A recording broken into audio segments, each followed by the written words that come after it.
Now let's head to East Africa, where it took less than 12 hours for Kenya's Chase Bank, a mid-tier lender, to go from, of course, telling its clients and shareholders that all is well, to landing in receivership for a year. Now, with its fall, the number of banks which are either in receivership or liquidation in Kenya comes to 4.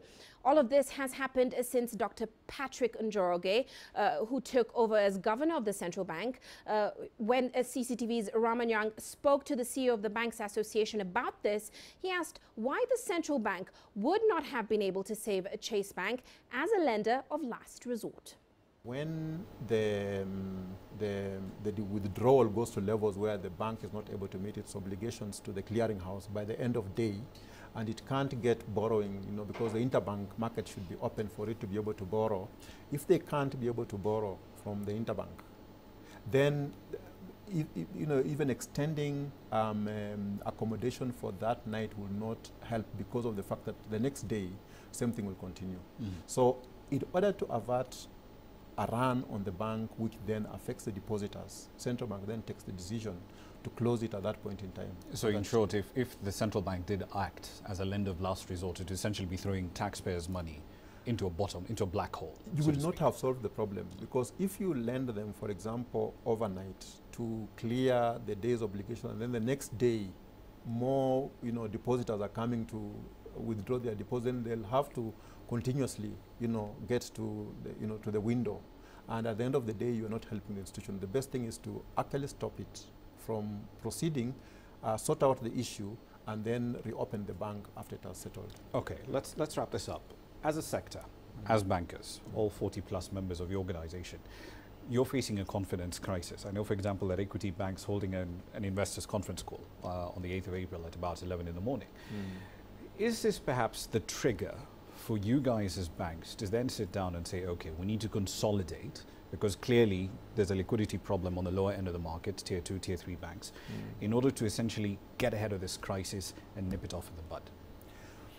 Actually, the debate on consolidation is a little bit more more complex than that. A number of examples have been given of entities that have, or other jurisdictions where there has been consolidation. Nigeria being a favorite example for a lot of people. I mean, there is the Nigeria case, for example. There's South Africa, where there is a smaller number of banking institutions compared to either the size of the economy or the population. Yeah. And my challenge with that is the fact that if the objective is to achieve, for example, financial inclusion, to achieve economic growth, to achieve the level of depth of the financial market, then by consolidation itself, that will not be a solution. I'll give you an example. Like, for example, in Nigeria, the level of financial inclusion is inferior to Kenya. Similarly to even South Africa. Kenya, we have advanced to the stage where we have got a much more superior financial inclusion situation than we have in those two economies. And yet we have got, for the 43 banks serving a smaller population compared to the two. But here's the counter argument I would give to you, Habil. 80% of assets in this banking sector held by just 7 banks.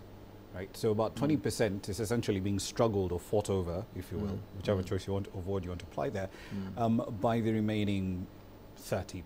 I mean, surely that does make the case for essentially, because as things stand, we already have a highly concentrated banking sector. So what value are these 33+ banks adding?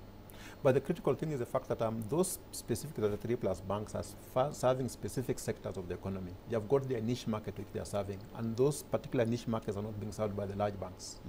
So in a way, if you then force consolidation, what you are going to achieve is that those specific niches that the small banks are serving will no longer be served.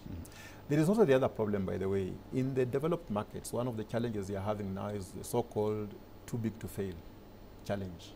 Now, when you have got systemically important institutions in the financial services sector, that's the challenge you have got to confront.